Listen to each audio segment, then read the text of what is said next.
আমদানি রপ্তানি পণ্য চালানের নথি দাখিলের জন্য চট্টগ্রাম কাস্টমসের রাজস্ব কর্মকর্তাদের টেবিলে টেবিলে উপচে পড়া ভিড় সিএনএফ এজেন্টদের। ঘন্টার পর ঘন্টা অপেক্ষা করে আইজিএম চেক করতে পারলেও কম্পিউটার থেকে সার্ভার জটিলতার কারণে পণ্য চালানের অ্যাসেসমেন্ট সম্ভব হচ্ছে না।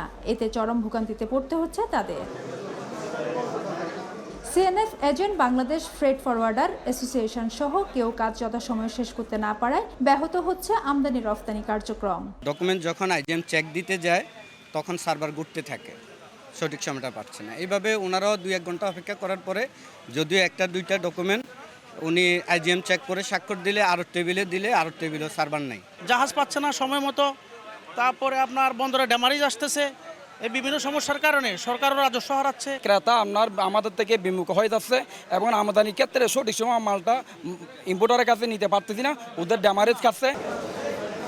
সিস্টেমের আপগ্রেডেশনের কারণে এই সমস্যা হচ্ছে জানিয়ে কাস্টমস বলছে, সকাল ও রাতে অপিক সময়ে কাজ করে সংকট কাটানোর চেষ্টা করা হচ্ছে।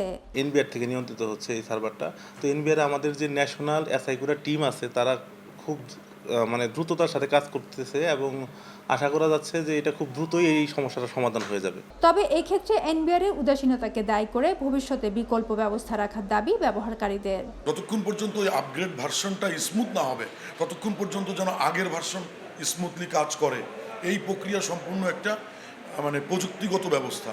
এটা অবশ্যই তাদের আইটি বিশেষজ্ঞরা আছেন, তারা দেখবেন। 2013 সালে সর্বপ্রথম আমদানি রপ্তানি বাণিজ্যে আন্তর্জাতিক এসআইকুডা ওয়ার্ল্ড সিস্টেম চালু করে চট্টগ্রাম কাস্টমস হাউস। ফেরদৌস লিপি, সময় সংবাদ, চট্টগ্রাম।